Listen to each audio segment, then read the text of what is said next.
Platform বাংলাদেশে আমরা graduate প্রোগ্রামে স্বাগতম। আজকে আমরা করণ বইয়ের एग्जांपल 6 ম্যাথটা সলভ করব। এক্ষেত্রে আমাদের কোশ্চেনে কি বলেছে সেটা যদি দেখি, 3 phase motor takes 10 kilovolt ampere at 0.6 power factor lagging from a source of 220 volt। First লাইনটাতে যদি দেখি আমাদের 3 phase একটা মোটর সম্পর্কে বলছে। এক্ষেত্রে 3 phase মোটরটা ইন্ডাকটিভ মোটরটা। এক্ষেত্রে ইন্ডাকটিভ মোটর বলার কারণ হচ্ছে আমাদের পাওয়ার ফ্যাক্টরটা হচ্ছে ল্যাগিং। এক্ষেত্রে আমরা জানি যে পাওয়ার ফ্যাক্টর ল্যাগিং মানে হচ্ছে সেটা হচ্ছে ইন্ডাকটিভকে বোঝায়। ইন্ডাকটিভ মানে হয় ইন্ডাকটিভে আই যেটা সেটা হচ্ছে ভি থেকে সেটা ল্যাগ করে এবং সেই ক্ষেত্রে পাওয়ার ফ্যাক্টরটাকে ল্যাগিং বলা হয়। এক্ষেত্রে পাওয়ার ফ্যাক্টরটা কিন্তু আই এর উপরে ডিপেন্ডেবল। এক্ষেত্রে lagging from a source of 220 volt. এক্ষেত্রে 220 ভোল্ট যেটা সেটা হচ্ছে আমাদের লাইন ভোল্টেজকে ডিফাইন করতেছে।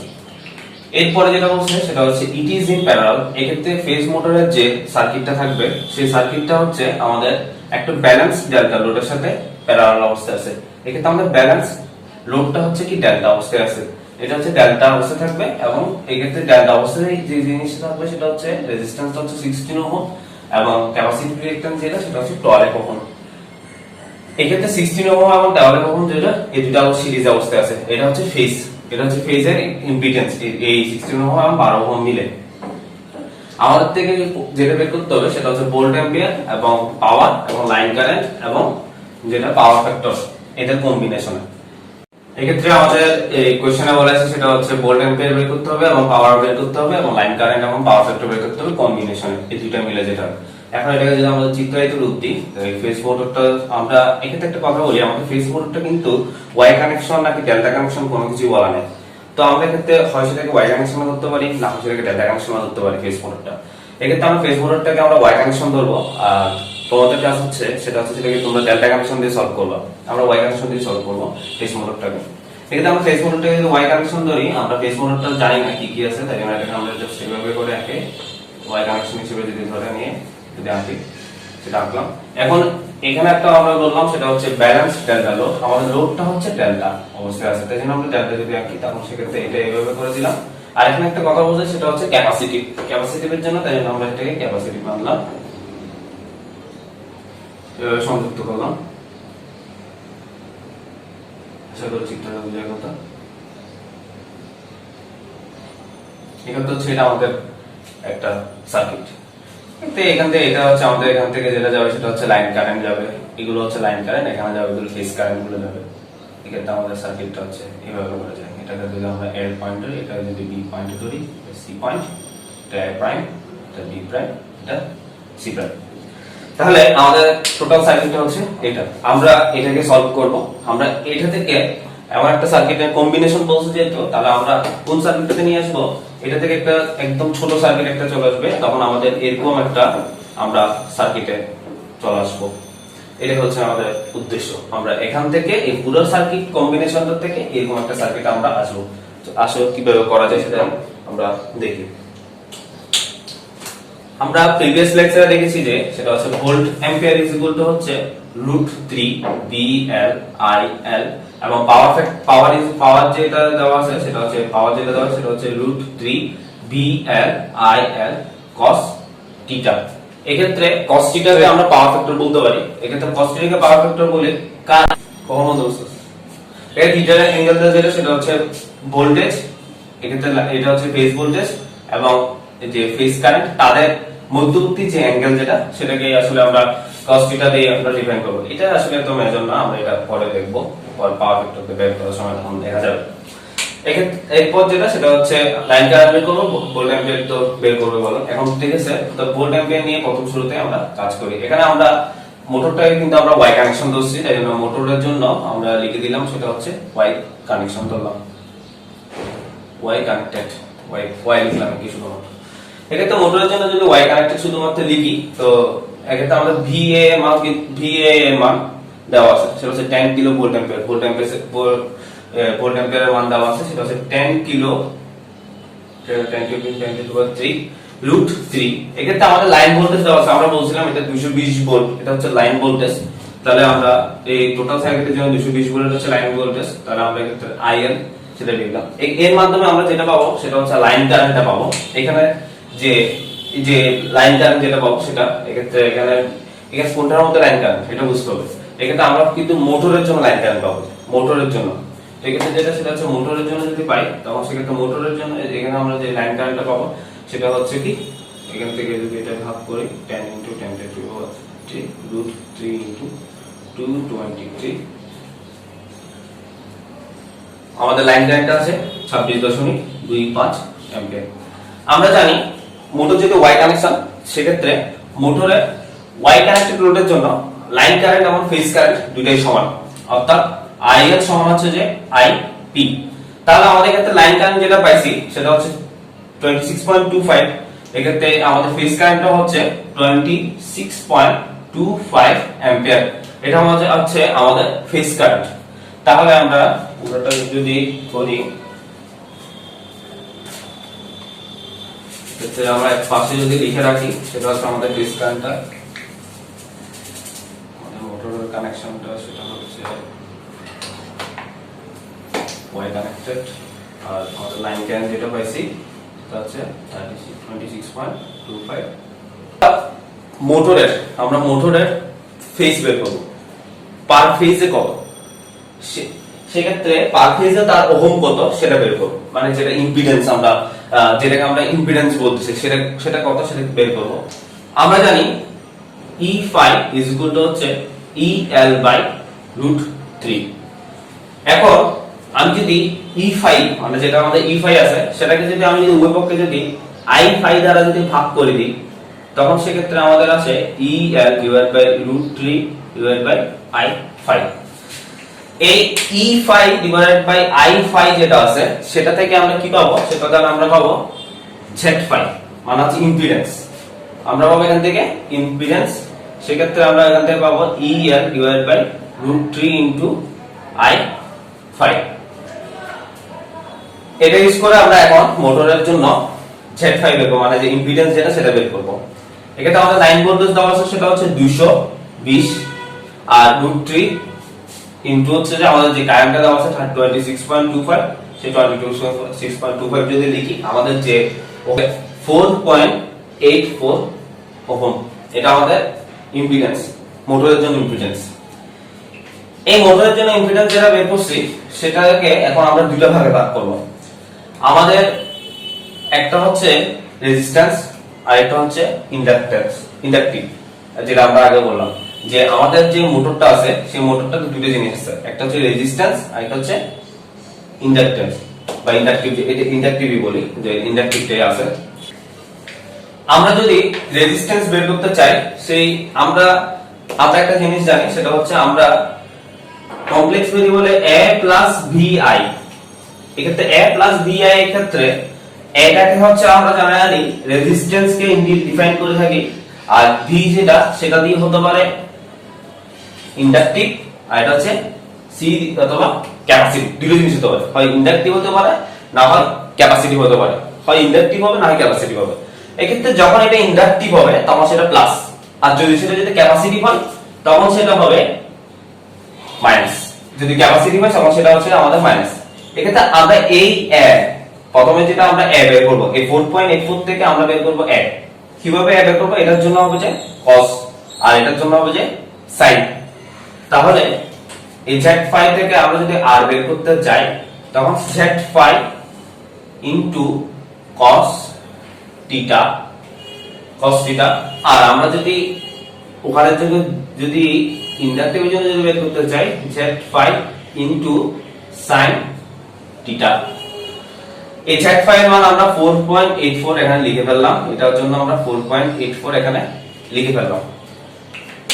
যদি এটার জন্য আমরা যদি 4.84 যদি লিখে ফেলি, তাহলে এটা আমাদের কাজ শেষ। আর এক্ষেত্রে আমাদের এখানে যে থিটার মানটা বসাবো, 0.6 পারফেক্ট আমাদেরকে বলে দিচ্ছে, মানে হচ্ছে cos থিটার মানটা আমাদেরকে লিখে দিচ্ছে, সেটা হচ্ছে 0.6। এক্ষেত্রে এখান থেকে যে থিটার অ্যাঙ্গেলের যদি মান বের করে, তখন সেটা 53.13 ডিগ্রি বের হবে। 53.13 ডিগ্রি যদি বের হয়, সেটা যদি আমরা যদি sin থিটা এখানে যদি বসাই, সেটার মান হবে 0.8, আর এটার জন্য হচ্ছে 0.6। তাহলে আমাদের কি কি মান আছে? আমাদের যে যে মানগুলো আছে সেটা হচ্ছে 2.904 আছে এটার জন্য, আর এই আই ইনজেক্টিভের জন্য যেটা আছে সেটা হচ্ছে 3.872 ওহম। তাহলে আমাদের ইয়ার জন্য কি বলে মোটরের জন্য যদি আমরা যাই সেক্ষেত্রে আমরা মোটরের জন্য যদি আমরা হিসাব করি, আমাদের মোটরের জন্য জেড হবে যে তখন 2.904 প্লাস 3.872 আই। এটা হচ্ছে আমাদের মোটরের জন্য নতুন ইম্পিডেন্স যেটা সেটা। এক্ষেত্রে আমরা এটা বের করছি কোথা থেকে 4.84 যেটা ছিল আগে সেটা থেকে, সেটা দুটো ভাগে ভাগ করে নিলাম। মোটরের জন্য যে নতুন ইম্পিডেন্সটা যেটা সেটা হচ্ছে 2.904 3.872 আই। এটা আমাদের একটা গেল। এখন আমাদের আরেকটা জিনিস যেটা বললাম সেটা হচ্ছে আমাদের ডেল্টা লোডে যেটা কানেক্টেড আছে সেটা হচ্ছে 16 ওহম রেজিস্ট্যান্স এবং 12 ওহম ক্যাপাসিটিভ রেজিস্ট্যান্স। এটার জন্য যদি আমরা ইম্পিডেন্স হিসেবে লিখি তখন সেক্ষেত্রে হবে 16 মাইনাস 12 আই। এক্ষেত্রে এটা হচ্ছে আমাদের ডেল্টা কানেকশন অবস্থায় আছে। এখন আমরা এটাকে ডেল্টা থেকে ওয়াই নিতে চাই, ডেল্টা থেকে ওয়াই নিতে হলে কি করতে হবে? আমাদের এটা বলা আছে সেটা হচ্ছে ব্যালেন্সড। ব্যালেন্সডের ক্ষেত্রে যদি আমরা ট্রান্সফার করতে চাই যে ডেল্টা থেকে ওয়াই, তখন সেক্ষেত্রে কি করতে হয়? আমরা ডেল্টা থেকে ওয়াই কনভার্সন করি, যেটা হচ্ছে ডেল্টা ওয়াই কনভার্সন কি, সেটা কিসের জন্য? সেটা হচ্ছে আমাদের ব্যালেন্সডের জন্য। তখন সেক্ষেত্রে আমরা 3 দিয়ে ভাগ করব, ডিভাইডেড বাই 3 করব, মানে z ডিভাইডেড বাই আমরা এই সরি যদি আমরা দিই সেটা হচ্ছে z ডিভাইডেড বাই 3 দিব। তো z কে 3 দিয়ে যদি ভাগ করে সেটা হচ্ছে পুরোপুরি y চলে যাবে। আর আমাদের এটা হচ্ছে যে এই 16 মাইনাস 12 এখানে বলা আছে সেটা হচ্ছে ইচ ফেজ, মানে প্রত্যেকটা ফেজের জন্য, টোটালটার জন্য না। যদি এমন হতো যে সেটা হচ্ছে পুরো টোটালটার জন্য, মানে এটা এটা আর এটা তিনটা মিলে যদি এটা দেওয়া থাকতো 16 মাইনাস 12 বাই, তখন প্রথম শুরুতে আগে থেকে 3 দিয়ে ভাগ করতাম, কারণ সবগুলোতে সমপরিমাণে যাবে। এরপরে সেটা কনভার্সনে গিয়ে 3 দিয়ে ভাগ করতাম। এক্ষেত্রে আমরা এটা আগে যেহেতু এটা ইচ ফেজ বলে দিচ্ছে তাই আমাদের সুবিধা হয়েছে, এই জন্য আমরা এটাকে 3 দিয়ে ভাগ করি, শুধুমাত্র ডেল্টা থেকে ওয়াই এর কনভার্সন করতেছি। তাহলে আমরা ডেল্টা থেকে ওয়াই এর ক্ষেত্রে 3 দিয়ে ভাগ করব, তাহলে ওয়াই কানেক্টেডের জন্য নতুন যে সেট আসবে সেটা হচ্ছে 16 minus 12 i divided by 3, 5.33 minus 4 i. এটা হচ্ছে আমাদের নতুন ইম্পিডেন্স যেটা সেটা হচ্ছে এটা। তাহলে আমাদের সার্কিটটাও চেঞ্জ হয়ে গেছে। এখন আমরা সার্কিটটাকে রিড্র করি, সেটা কিভাবে করব সার্কিট রিড্র? তাহলে আমরা এগুলো মাঝখানে গুলো আছে সার্কিটটা আসবে, সেটা হচ্ছে এভাবে দিয়ে ক্যাপাসিটরটা দিলাম, দিয়ে এটা এখানে যুক্ত, এটা এভাবে দিয়ে ক্যাপাসিটরটা দিলাম। এখন আমরা এখানে দেখি এই সার্কিটটাতে এগুলো হচ্ছে এখন প্যারালাল অবস্থায় আছে। এখন আমাদের এগুলোকে প্যারালাল থেকে এখন আমরা এগুলো থেকে একটা করে করব, মানে চারটিগুলোকে এখন আমরা সিরিজ বানাবো। এই দুটো মিলে যে কম্বিনেশনে যে সেটটা আসবে সেটার জন্য আমরা কি করব? আমরা সিরিজের তো নিয়ম জানি, যেটা ডিসি ক্ষেত্রে যেভাবে করি সেরকম, মানে হচ্ছে 1/r যদি rp যদি বের করতে চাই সেক্ষেত্রে 1/r1 প্লাস 1/r2, এক্ষেত্রে এখান থেকে তো আমরা বের করি। ঠিক তেমনি এটাও ওইভাবে করা যাবে। তো ওইভাবে যদি করি সেটা শর্টকাট যদি আমরা অ্যাপ্লাই করি, শর্টকাট অ্যাপ্লাই করতে গেলে সেটা সাথে যদি গুণ করি সেটা হচ্ছে 5.33 মাইনাস, এক্ষেত্রে আমরা 5.33 মাইনাস 4i গুণ হচ্ছে 2.904 প্লাস 3.872 i, আইটা যদি যোগ করে দিই সেটা হচ্ছে 5.33 minus 4i plus 2.904 plus 3.872i, total যেটা আসবে সেটা হচ্ছে 3.92। আমরা এটা কিন্তু পোলার ফর্মে লিখতেছি, তাহলে 17.13 ডিগ্রি আসে।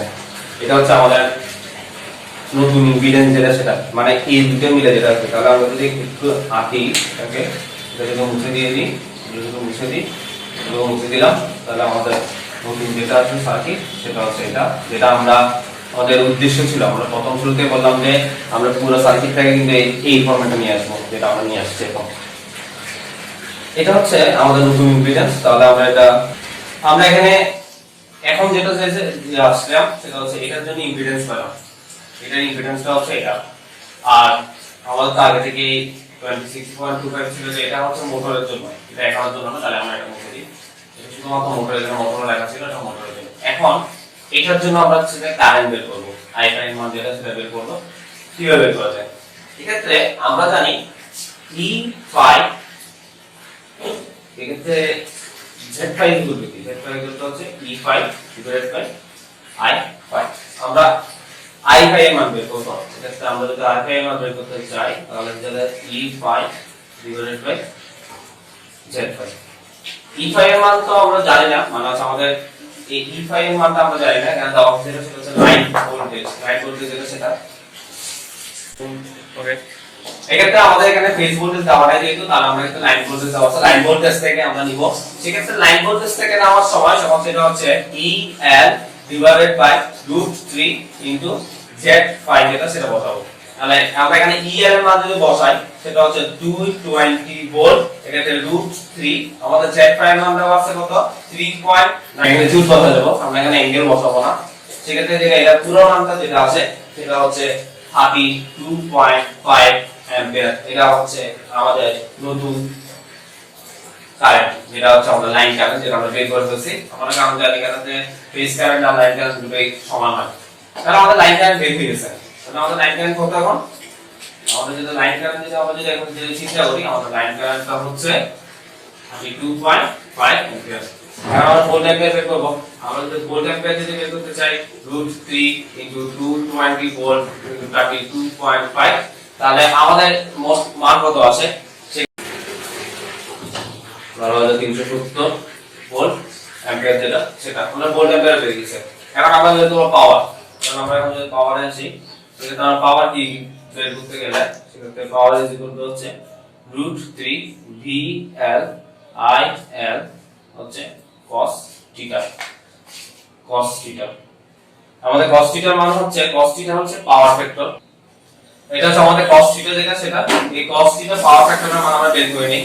ঠিক, এক্ষেত্রে আমরা cos থিটার মানটা জানি না, cos থিটার মানটা বের করব। আমরা জানি cos থিটা হচ্ছে পাওয়ার ফ্যাক্টর, যেটা হচ্ছে কি আমাদের cos থিটাটা আমরা কোথায় বলছি সেটা হচ্ছে ভোল্টেজ আর কারেন্টের যে মধ্যবর্তী অ্যাঙ্গেল যেটা সেটা। তাহলে এক্ষেত্রে আমরা 17.13 যেটা দেওয়া আছে সেটা থেকেই আমরা আসলে লিখতে পারবো। সেটা এই 17.13 হচ্ছে আসলে আমাদের ভোল্টেজ এবং কারেন্টের মধ্যবর্তী যে অ্যাঙ্গেল। তাহলে আমরা cos 17.13 যদি বসাই তাহলে সেটা মান আসে 0.95। এক্ষেত্রে আমাদের টোটাল পাওয়ার, আমাদের সর্বশেষ যে অংশ যেটা সেটা পাওয়ার যদি বের করতে চাই তাহলে √3